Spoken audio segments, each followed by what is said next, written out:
Building muscle isn't easy, but it doesn't have to be complicated.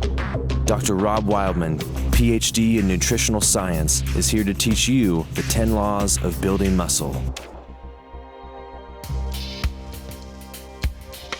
I'm Dr. Rob Wildman with our fourth of 10 laws for building muscle mass. This law is called Think 24/7. You have to think about the entire day. When you go into the gym, you may train for 1 to 2 hours, but a day is 24 hours. That means that 85% of your day, you're not actually in the gym, and you don't walk out of the gym with results. So when you think about that 24-hour period, and you think about the changes that are happening in muscle, the potential for change, transformation to bigger and stronger, it's all happening because of the balance between muscle protein synthesis and muscle protein breakdown. You're looking at a net positive muscle protein balance over the 24-hour period if you're going to make incremental gains over time. Big gains over time are the result of small changes on a daily basis.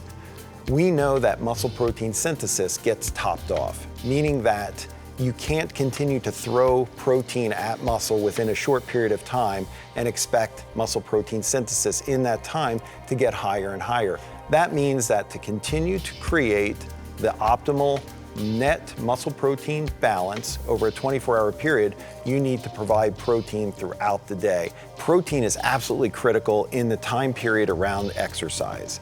You can actually increase muscle protein synthesis, the muscle's ability to make protein, further by increasing the protein availability to the muscle during that time. That's why a lot of people talk about the anabolic window as being an absolute critical time.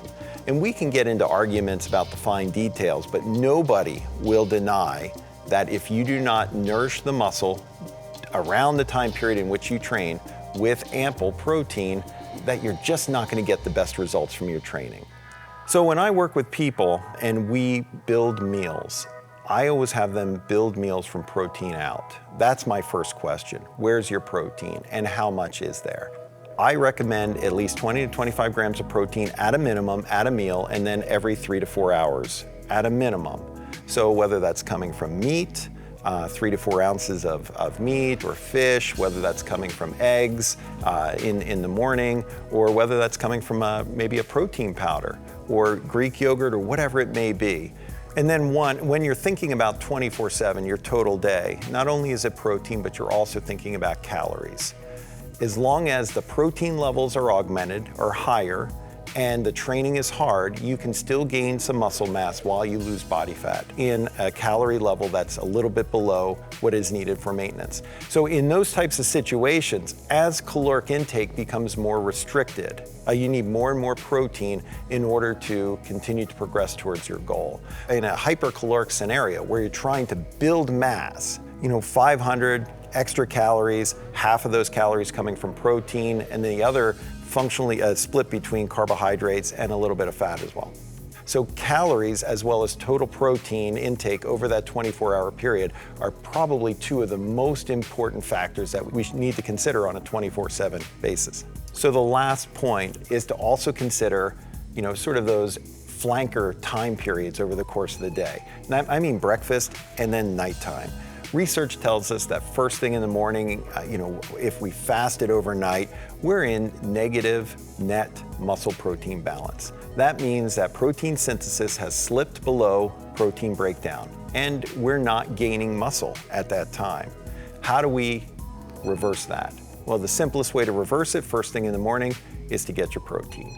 So I always recommend protein first thing in the morning. Protein at nighttime. Now, it's a sort of that forgotten 8 hours, okay? So the question is, shouldn't you nourish your muscle during the sleeping periods to maintain a net positive muscle protein balance? Yeah, I think so. Who is it really important for? More than anybody else, for people who train at night too. So really the nighttime period actually becomes an extension of their post-workout period. And we already talked about how important post-workout is for maximizing net positive muscle protein balance. For more questions on this, our fourth law on building muscle, thinking 24/7, go to Twitter to the Nutrition Doc. You'll find all 10 laws for building muscle here on Bodybuilding.com.